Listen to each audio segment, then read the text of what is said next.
تعالي بقى نعمل احلى قطايف بجد. العجينه بتاعتها هتعجبك جدا. كملي بقى الفيديو الاخر وان شاء الله طريقتي تعجبك، بس اوعي تنسي اللايك. السلام عليكم ورحمه الله وبركاته. ازيكم يا احلى متابعين؟ يا رب تكونوا كلكم ان شاء الله يا رب بخير وفي احسن حال. النهارده ان شاء الله هنعمل وصفه عمال جميله جدا. قبل نبدا اي حاجه لازم نصلي على سيدنا محمد. اللهم صل وسلم وبارك عليك حبيبي يا رسول الله. النهارده ان شاء الله هنعمل طريقه عجينه القطايف بابسط حاجه وسهله جدا. ليها كذا طريقه بس انا هعملها بطريقه جميله جدا بتخليها ناشفه وجميله وهشه. انا جبت كوبايه دقيق كبيره وكوبايه ميه، معلقه نشا صغيره، معلقه لبن بودره لو ما عندكيش لبن بودره عادي خالص، ومعلقه صغيره سكر، وشعره ملح بسيطه جدا.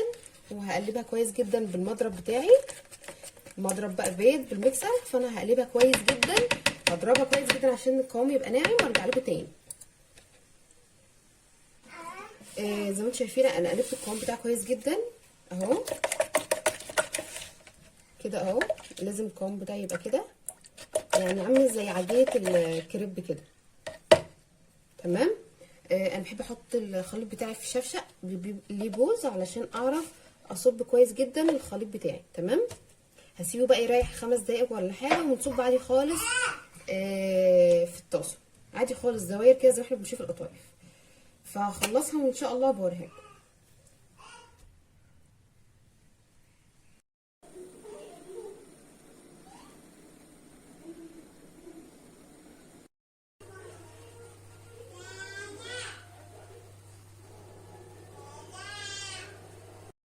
السلام عليكم ورحمة الله وبركاته. ازيكم يا احلى متابعين؟ يا رب تكونوا كلكم ان شاء الله يا رب بخير وفي احسن حال. قبل ما نبدا اي حاجه يا بنات صلي على سيدنا محمد. اللهم صل وسلم وبارك عليك حبيبي يا رسول الله. النهارده ان شاء الله هنعمل عجينه القطايف باسهل حاجه. هي بصراحه ليها كذا طريقه. تمام. بس الطريقه دي للناس اللي بيحبوها ايه، تبقى كريسبي شويه. تمام. وما تطلعش منكم على طول في الزيت او في الاير فراير عادي يعني. بس انا بعملها في الاير فراير فظيعه ما شاء الله. تمام.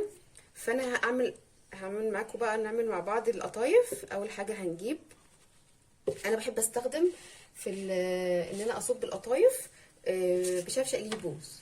تمام. ده عامله مخصص للقطايف. فانا بقى هنعمل القطايف مع بعض.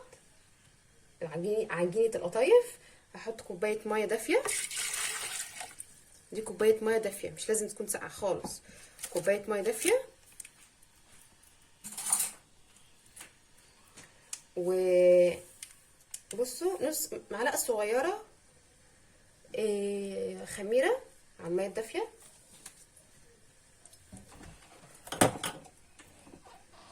نص معلقه سكر مش مليانه كده، ربع معلقه سكر كده. هقلب بقى كويس قوي المكونات دي،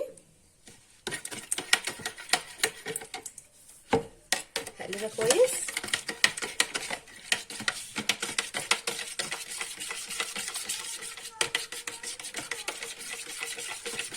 قلبت الخميره مع الميه الدافيه. انت بتحطي كوبايه ميه هتحطي كوبايه دقيق. تمام ماشي. هحط بقى كوبايه الدقيق بتاعتي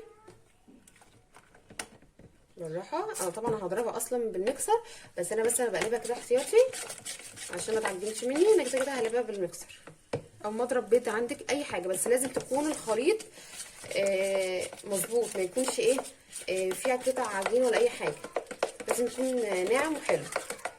هتحطي بقى معلقه الدقيق بتاعتي، قصدي كوبايه الدقيق. تمام. انا هحط شويه ميه كمان لاني انا دي كوبايه كبيره. تمام. هحط بقى معلقه نشا. بصوا النشا بتخليها ما شاء الله ناشفه جدا وجميله، مش ناشفه قوي يعني، بس بتخليها طعمها حلو كده وتديلها لون حلو. معلقه نشا صغيره كده حلوه مليانه. وهنحط بردك لبن بودره بتخلي طعمها جميل. لو ما عندكيش خلاص مش لازم. هحط لبن بودره معلقه حلوه كده كده اهي. عايزه تعجنيها بلبن ماشي، بس عشان اللي هتعجنيها بلبن هتطرى معاكي، انا بعجنها بميه عادي. تمام.